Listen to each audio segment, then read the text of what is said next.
Chandrababu Naidu Davos వెళ్ళక ముందే డబ్బులు వచ్చేసినాయి, 8 లక్షల కోట్లు రైల్లో వచ్చేసినాయి ఇక్కడికి. అయ్యో రైట్ సార్, రైట్ రైల్లో ఈయన ఇక్కడ బయలుదేరుతున్నా అక్కడి నుంచి పంపించేశారు 8 లక్షల కోట్లు దావోస్ నుంచి. అంటే ఏమంటున్నారంటే సార్, మనకైతే కనుక ఈసారి కంపెనీలన్నీ కర్ణాటకను తెలంగాణ తీసుకెళ్లిపోయింది.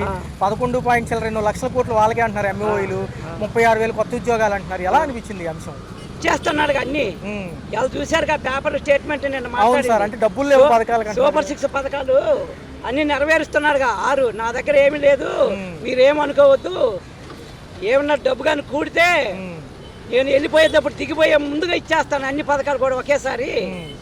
ఇంటింటికి ఇప్పుడు ఫ్రీ బస్సు పెట్టాడు, మా ఇంటికి బస్సు వస్తుంది ఫ్రీ బస్సు, మా ఆవిడ ఫ్రీ బస్సు. అయ్యో సార్, ఇంకా అమలు లేదు కదా సార్? అమలే, ఇంటికి వెళ్తే మా ఏం అమలేందో కాలేదు, మా ఇంటికి మాత్రం ఫ్రీ బస్సు వస్తుంది, మా ఆవిడ ఆ బస్సులోనే వెళ్తుంది. సరే, మరి ఏంటి సార్ చూసుకుంటే, మరి ఒక పక్క సంక్షేమం లోట్లో ఉంటుంది, మరి అభివృద్ధి అంటే చాలా టైం పడుతుంది. ఏమంటే అది నీకు తెలీదా? సూపర్ 6 పథకాలు ఇచ్చేటప్పుడు నీకు తెలీదా? డబ్బు ఖజానాలో డబ్బు ఉందా లేదా అనేది నీకు తెలుసుగా. నువ్వు అప్పుడేమి ఇచ్చిపోయావు గవర్నమెంట్ కి? అంటే ఎలక్షన్స్ లో ఎన్నో చెప్తాం, అవన్నీ చేస్తామా అని ఆయన చేయని దానికి ఇవన్నీ ఎందుకు? దీంట్లో నమ్ముకునే కదా. నువ్వు ఎంతమంది పిల్లలకంటే అంతమందికి 15,000 ఇస్తానన్నావు. నేను చంద్రబాబు నాయుడు ప్రభుత్వం ఇద్దరిని కదా, నాకు అంతమంది ఇద్దరుంటే మళ్ళీ ఇద్దరిని కదా 8 నెలల లోపల ఆయన ఇస్తాడని. ఇప్పుడేమో ఏదీ లేదు.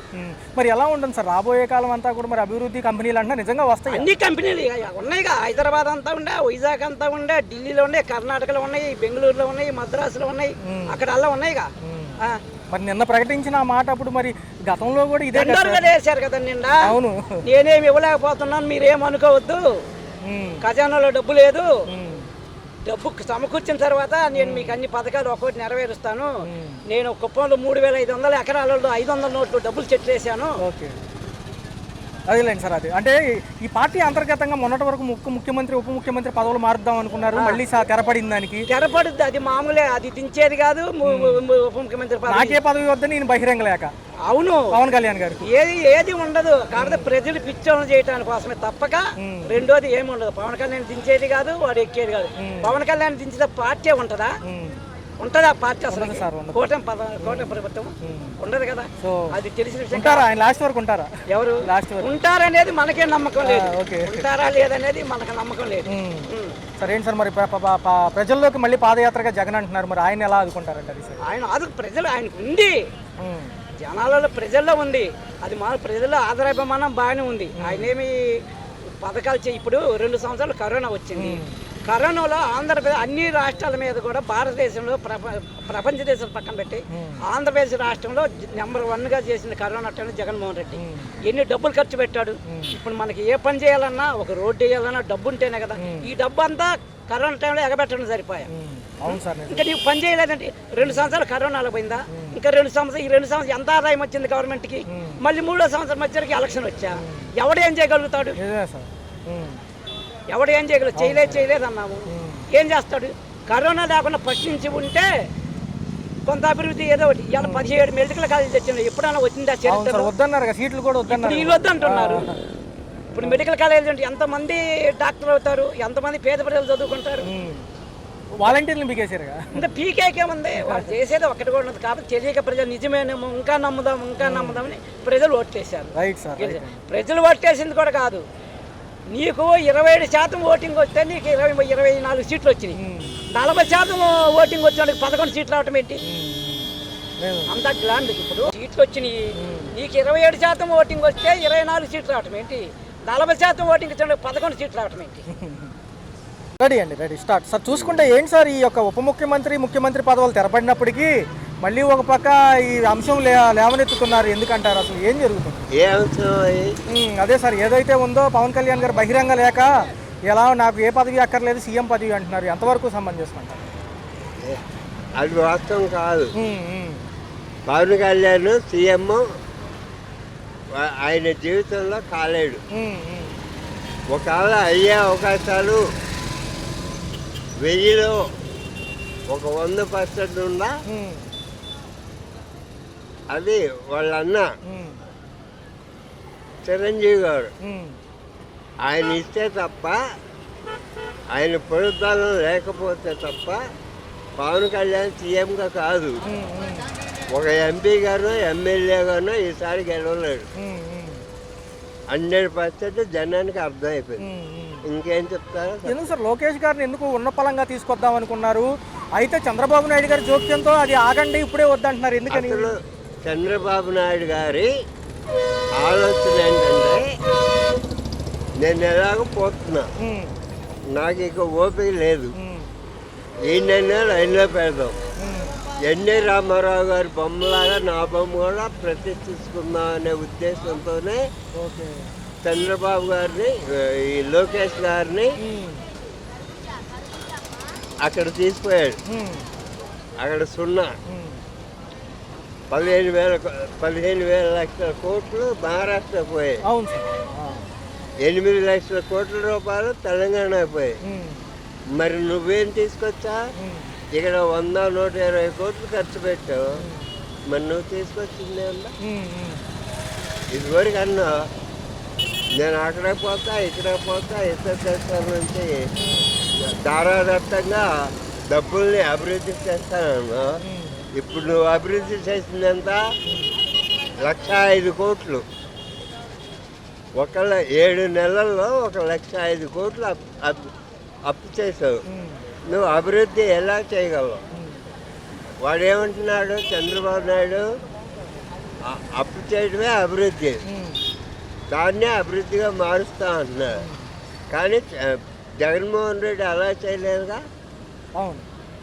ఎక్కడా రూపాయి అప్పు చేయకుండా, బయట వ్యక్తిగతంగా రూపాయి అప్పు చేయకుండా గవర్నమెంట్ పరిధిలో వచ్చే అప్పుల్ని డిసైడ్గా తీసుకొని ఆయన అందరికీ అన్ని ఫలాలు అందించాడు. అసలు నువ్వు అన్నీ పంపించేసావు. ఇక్కడ ఇవాళ పేపర్లో నా సంచిలో లేదు, పేపర్ ఎవరో తీసుకొని చదువుకుంటున్నాను.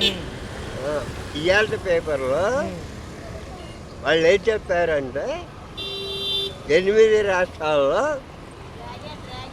అన్ని రాష్ట్రాల్లో అభివృద్ధి కార్యక్రమాలు అమలు చేశాయి. ఒక్క ఆంధ్రప్రదేశ్ తప్ప 7 రాష్ట్రాల్లో అమలు చేశారు. 8 రాష్ట్రాల వాళ్ళు అభివృద్ధి కార్యక్రమాలు మొదలుపెట్టారు. ఆంధ్రప్రదేశ్ తప్ప అన్ని రాష్ట్రాల్లో అభివృద్ధి కార్యక్రమాలు మొదలుపెట్టారు, వాళ్ళు అనుభవిస్తున్నారు. 7 నెలలు గడిచినా నీ వల్ల ఎందుకు కాలేదు అని అడుగుతున్నారు. ఒక పక్క ఏదన్నా ఇంటర్నల్గా ఈ క్యాడర్, టీడీపీ క్యాడర్లో వ్యతిరేకము పవన్ కళ్యాణ్ ఏమైనా అనిపిస్తుందా వీళ్ళకి? ఎందుకంటే అక్కడ ఏదైనా జరిగినా ఆయన రెస్పాన్స్ ఇస్తున్నాడనే. నేను మొన్న చెప్పే కదా, చిరంజీవి ప్రోత్సాహం లేకపోతే పవన్ కళ్యాణ్ అసలు ఇక్కడ పనికిరాడు, ఆంధ్రప్రదేశ్లో పనికిరాడు. మొన్న పవన్ కళ్యాణ్కి ఓట్లు ఎందుకు వేశారంటే, ఏమో నా తమ్ముడు నేను గౌరవం నేను గెలవలేకపోయా, వాడైనా గెలుస్తాడేమో అనే ఉద్దేశంతో పవన్ కళ్యాణ్కి 5 కోట్లు సాయం చేశారు. మరి బీజేపీ అనమ్మాల సపోర్ట్ ఇస్తుందంటారా? చెప్పండి. ఇది పవన్ కళ్యాణ్ అయిపోవాలా. ఈ చరిత్ర ఎలా ఉందంటే, ఇప్పుడు ఆ చిరంజీవి కూడా ఈయన తన్నాలా, తంటే వాడు తంతాడు. ఈ 2 జరిగాయి కావు. ఈయన ఏం చేయాలనే డిస్కషన్లో చిరంజీవి గారు ఉన్నారు. ఈ డిస్కషన్లో ఏమన్నాడు, మా అన్న దగ్గర పరువు పోగొట్టుకున్నాను, నేను అమలు జరుపుతానన్న అన్ని అమల్లో ఒకటి కూడా నేను అమలు జరపలేకపోయాను, ఇప్పుడు నేనేం చేయాలని ఈ నా కొడుకు పవన్ కళ్యాణ్నే నేను నా కొడుకు అంటుంది, వేరే వాడిని కాదు. మరి వాడు తలకాయ బద్దలకు వస్తుంది. చంద్రబాబుని ఎదిరించలేడు, అంత కెపాసిటీ వీడికి లేదు. మరి వీడేం చేయాలి? ఈడు ఒక బొమ్మలాగా పవన్ కళ్యాణ్ని ఆటాడుకుంటున్నారు. అదే నిజం, ఇంకేమలా కావచ్చు. విజయసాయి రెడ్డి గారి అంశం ఎలా అనిపిస్తుంది? రాజీనామాలు ఎందుకు సార్? మాజీ ప్రభుత్వ నాయకులు ఎందుకని వలస కడుతున్నారు మళ్ళీ? ఇది కరెక్ట్ ప్రశ్న. ఈ ప్రశ్నలో కొన్ని సాంకేతిక కారణాలు ఉన్నాయి, అవన్నీ మనం మాట్లాడుకోకపోతే. వ్యక్తిగతంగా అయితే ఆయన చాలా పర్రాదు మగాడు ఒరిజినల్. ఎవరి దగ్గర అంటే వైఎస్ రాజశేఖర రెడ్డి దగ్గర. ఆయన తర్వాత సెకండ్ ఇయర్ ఆయనే. అట్లాంటి వ్యక్తి ఆ నిర్ణయం తీసుకున్నాడంటే దాని అనుమాన కారణాలు విశ్లేషించడం మనకు సాధ్యం కాదు. ఎన్నో ఉంటాయి. వ్యక్తిగత కారణాలు ఉండొచ్చు, రాజకీయంగా కారణాలు ఉండొచ్చు. అవన్నీ మనం ఖచ్చితంగా ప్రశ్నించలేము, మాట్లాడతానే తెలుసు. కానీ నేను వ్యక్తిగతంగా ప్రశ్నించాను. ఏంటంటే నేను బజారు ఎవడన్నా కత్తిసి వేసినా నేను చచ్చిపోతాను. ముఖ్యమంత్రుల మార్పు అనే కొంచెం వ్యవహారం ముగిసినప్పటికీ క్యాడర్లో ఇంకా ఊపు ఉంది సార్. ఎందుకంటారు అంటే కొంచెం ఏజ్ అవుతుందని సార్కి ఏమన్నా చూసుకున్నారా? 2029కి 80 ఏళ్ళు అంటున్నారు దగ్గర సార్కి, ముఖ్యమంత్రి గారికి. ఏదన్నా మార్చే అవకాశం ఉందంటారా, లేదా ప్రస్తుతానికి ఆగినట్టేనా? పర్సనల్ విషయాలు మరి ఎలా ఉంది సార్? 7 నెలల పాలన ఎలా ఉంది? జీరో చెప్పండి, జీరో. అసలు మీకే అర్థమవుతుందిగా. ఇప్పుడు ఎలక్షన్ల ముందు మీకు నేను గ్యారంటీ ఉందా?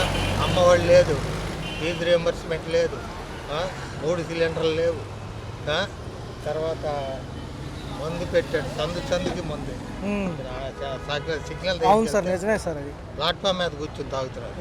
అదే బాబు బుడ్డి అని చెప్పి నువ్వు మందు తాపించి ఈ రాష్ట్రాన్ని అప్పుల పాలు చేసి, లేకపోతే తాగుబోతులు చేసి అనారోగ్యాల పాలై చచ్చిపోతున్నారు. గతంలో కరోనాలో ఉన్నప్పుడు పాత ప్రభుత్వాలు అమలు చేసేసే సంక్షేమం ఇప్పుడు లేట్ అవుతుంది, ఎందుకంటారు? అసలు సంక్షేమానికి మేము వ్యతిరేకమని ఎవరు పయ్యావుల కేసు. సంక్షేమం లేకుండా నువ్వు అభివృద్ధి, నువ్వు పెద్ద ఫ్యాక్టరీలు కడితే ఎవరికి ఇస్తావు? నీ తరిపోళ్ళకి పెట్టుకుంటావు. ఇప్పుడు ఎగ్జాంపుల్ శ్రీధరాజు గారు ఉన్నాడు, వాళ్ళ ఫ్యాక్టరీ ఉంది, అంత వాళ్ళే ఉండాలి. కాబట్టి పేదల్ని వాళ్ళని పెట్టుకుంటారా?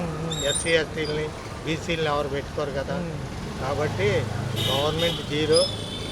అక్కడ ఇప్పుడు ఈ గవర్నమెంట్ మీద సెంట్రల్ ఆధారపడి ఉంది. అవును సార్, ఆధారపడి ఉంది. నువ్వేమన్నా డిమాండ్ చేసి తేగలవా? తేలేవు. దావోస్ వెళ్ళావు, ఏమన్నా రూపాయి తెచ్చావా? లేదు సార్, వెళ్ళిన ఖర్చులు ఎక్కువైనాయి కానీ జీరో పెట్టుబడి సార్. జీరో పెట్టుబడి. అటువంటి ఇవన్నీ చెప్పాలంటే అందులో కర్ణాటక మహారాష్ట్ర బాగా తీసుకెళ్ళిపోయినాయి ఈసారి. అవునండి, వాళ్ళు అబద్ధాలు చెప్పలా. ప్రజలకి మేము ఇది చేస్తున్నాం, ఈ మేలు చేయాలి, మాకు ఇవ్వండి అని డిమాండ్ చేయాలి. నువ్వు డిమాండ్ చేస్తే నేను జైలు వేసే పరిస్థితి, కేసులు అన్ని మీకు అన్నీ బాగా తెలుసు. అవును సార్, అవును. కాబట్టి పవన్ కళ్యాణ్ గారు చెప్పుకోవడం అనవసరం. ఆయన యాక్టర్గా అది పని తప్ప పరిపాలన విధానంలో ఆయనకేం తెలీదు. ఈయన తెలిసి మోసాలు చేస్తున్నాడు. ఫిబ్రవరి 1 నుంచి ఇచ్చే ఇళ్ల స్థలాల పథకం ఎంతవరకు అమలు అవుతుందంటారు సార్? ఏదో అంటున్నారు కదా. ఉండాయి ఇవ్వమనండి.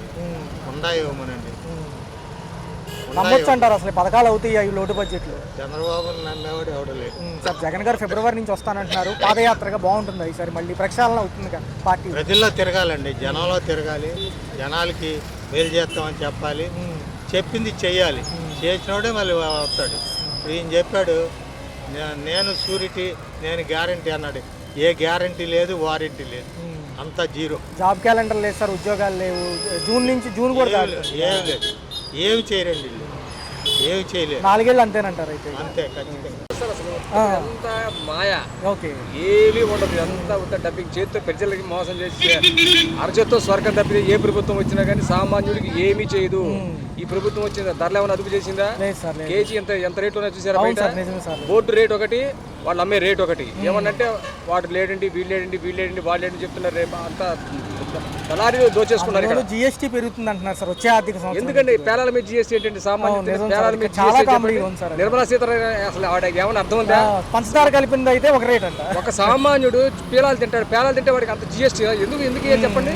సామాన్యుడు దోచుకోకపోతే మోడీ ప్రభుత్వాన్ని ఉద్ధరించిందా? ఏమీ లేదు. ప్రజలకి భారం తప్పితే ఏమీ చెయ్యదు సార్. ఉప ముఖ్యమంత్రి గారు అంటున్నారు, పాపం వాళ్ళ పరిస్థితి ఏంటి సార్? ఏమి లేదు సార్, ముఖ్యమంత్రి కూడా ఏమి లేదు సార్. ఏ ముఖ్యమంత్రి ఆంధ్ర ఇందిరా సోనియా గాంధీ ఆ రోజులో ఒకే మాట చెప్పింది, ఆంధ్ర బెడగొట్టడానికి చంద్రబాబు నాయుడు కారణం, అన్ని ప్రభుత్వాలు కారణం. ఒక్క సిపిఎం సిపిఎల్ తప్పితే కాగితం మీద సంతకం పెట్టలేదు, అన్ని కాగితాల మీద సంతకం పెట్టారు వీళ్ళు. వెడగొట్టింది వీళ్ళు, నాశనం చేసింది వీళ్ళు, వాళ్ళ సంపాదన కోసం నాశనం చేశారు. పవన్ కళ్యాణ్ గారి పరిస్థితి ఏంటి? పవన్ కళ్యాణ్ కూడా ఏం లేదు సార్. పవన్ కళ్యాణ్ కూడా చంద్రబాబు నాయుడు పరిస్థితి ముందు తొక్కేస్తాడు, సమస్య లేదు. అంటే పథకాలు అవుతాయా? చాలా డబ్బు ఏమే బాబు సార్, అమ్మ కూడా అన్నాడు జగన్ గారు, ఆయన పథకం పెట్టాడు, ఈయన ఏం చేశాడు, చూస్తానన్నాడు, అయిపోయింది, ఈ ఏడాది అయిపోయింది, మళ్ళీ వచ్చే ఏడాది అంటున్నాడు. వచ్చే ఏడాది నమ్మకం ఏంటి, నువ్వు పెడతావని? ఏ పథకం నమ్మకం ఉంది? వాడు అన్నం పెట్టాడు, వీడు అన్నం తీసేస్తున్నాడు, వాడి పేరు పెట్టాడు, వీడి పేరు తీసేస్తున్నాడు. ఆరోగ్యశ్రీ మరి ఆరోగ్య బీమా అంటున్నారు సార్, అసలు ఏమీ లేదు సార్. ఇవన్నీ చంద్రబాబు నాయుడు గారు తెలిసిందే, అంత మాయ, ఏమీ లేదు. స్వర్గం అరచేత్తో స్వర్గం చూపిస్తాడండి, ఏమి ఉండదండి, అంతే. ఈ అంశాలన్నీ చూస్తున్నారు వార్తల్లో, ఏదైతే ఉందో పదవుల గురించి కింద తెరపడినప్పటికీ కొంత అంతర్గతం అదే అంటున్నారు. బాబు గారికి కూడా ఏజ్ అయిపోతుంది, మరి ఎలా చూడాలి? అంటే ఇప్పుడు ఉన్న పరిస్థితులను బట్టి టీడీపీయే కొద్దిగా పర్వాలేదు అని అనుకుంటున్నారు జనాలు. అలాగే మన కూటమిలో వాళ్ళని గెలిపించారు. కానీ ఈ వచ్చిన గవర్నమెంట్ కొద్దిగా లేబర్కి, మధ్యతరగతి వాళ్ళకి అనుకూలంగా ఉండి కొద్దిగా వాళ్ళకి జీతభత్యాలు అన్నీ పెంచితే, ఎందుకంటే నిత్యావసర వస్తువులు అన్నీ పెరిగిపోయినాయి. దాని కారణంగా ఈ కూడా వాళ్ళ జీతభత్యాలు పెరిగితే కొద్దిగా లేబరు నిలదొక్కుంటారు, మధ్యతరగతి వాళ్ళు నిలదొక్కుంటారు. ఎంత ఉన్నవాడు అవుతున్నారు కానీ కింది స్థాయి కూడా రావట్లే. ఈ పథకాలు వీటి మీద దృష్టి కన్నా ఏ గవర్నమెంట్ వచ్చినా సరే పథకాలు కాదు కావాల్సింది, వాళ్ళకి నిత్యావసర వస్తువులు అందుబాటులో తక్కువ ధరలో కొద్దిగా వచ్చేటట్టు ఉంటే అది బెటర్ అని నా ఉద్దేశం. మరి 4 ఏళ్ళు ఎలా ఉండబోతుంది? కేంద్రం ఇచ్చే సహాయంతో మనం ముందుకెళ్ళగలమా? కేంద్రం మీద ప్రస్తుతానికి పర్వాలేదు, కానీ రాబోయే కాలంలో ఎలా ఉంటుందో పరిస్థితులు చెప్పలేము. అలాగే ఈ కేంద్రాన్ని ఇంకా కొద్దిగా మన అవసరాలకి తగ్గట్టుగా డిమాండ్గా అడగగలగాలి. పోయిన గవర్నమెంట్లో అలాగ అడగలేదు కాబట్టి వాళ్ళు గద్ద దిగిపోయారు. ఈ గవర్నమెంట్ కొద్దిగా గొప్ప ఏదో సాధిస్తుంది అని అనుకుంటున్నాం. కానీ ఇంకొద్దిగా ఏంటంటే లేబర్కి, మధ్యతరగతి వాళ్ళకి కొద్దిగా ప్రయారిటీ ఎక్కువ ఇవ్వాలని మేము అనుకుంటున్నాం. ఈ కేంద్ర మంత్రి పదవికి చిరంజీవి గారు అంటున్నారు, విజయసాయి రెడ్డి గారు మనం రాజీనామా చేశారు కాబట్టి అవేమన్నా వర్కౌట్ అవుతాయి అంటారా? ఆయన కూడా రావచ్చా కేంద్రం సపోర్ట్లో? చిరంజీవి గారికి ఆయన పార్టీ పెట్టారు, కొద్దిగా చేయగల అనుకున్నారు. కానీ తర్వాత కాలంలో పరిస్థితులను బట్టి ఆయన నేను ఈ రాజకీయాలు అంత నిలదొక్కోలేననేసి ఆయన వదిలేశారు. కానీ పవన్ కళ్యాణ్ అలా కాకుండా గట్టిగా నిలబడి చేయగలుగుతానని ఉన్నాడు కాబట్టి చిరంజీవి గారు అంత చేయలేరేమో అని నా అభిప్రాయం. అంటే మొన్న ఏం జరిగిందంటే లోకేష్ గారిని కూడా మరొక ఉప ముఖ్యమంత్రి చేద్దాం అనుకున్నారు, ఏమీ వద్దని పార్టీకి ఆ విషయాలు ఎవరో మాట్లాడొద్దని ఆపేశారు. మరి ఏంటి, ఏదన్నా అంతర్గతం ఉందా? ఈయన ఏమైనా వ్యతిరేకంగా మాట్లాడుతున్నారు, లేకపోతే తిరుపతి విషయంలో నాకు తప్పు ఉందని ఒప్పుకున్నారు కదా? ఇప్పుడు ఎవరి పార్టీకి వాళ్ళు అధికారంలో ఇది చేయాలనుకుంటారండి. ఏంటంటే ఈ పార్టీకి కొత్త వాళ్ళని జాయిన్ చేసుకుంటున్నారు, ఆ పార్టీకి కొత్త వాళ్ళని జాయిన్ చేసుకుంటున్నారు. ఎవరి కాళ్ళు బలం పెంచుకోవాలనుకుంటున్నారు. ఎందుకంటే రేపు రాబోయే కాలంలో ఉండే పార్టీ జనసేన అనే గట్టిగా నమ్ముతున్నారు జనాలు. ఎందుకంటే ఫ్యూచర్ లో ఎక్కువ ఉంది. సీఎం లో కూడా ఆయనే ఉంటారంటున్నారు. లోకేష్ కూడా బాగానే చేస్తున్నాడు, కానీ ఇద్దరికి కొద్దిగా టఫ్ గా ఉంటది. అది ఎవరనేది ఏంటనేది చెప్పలేము. Right sir, right.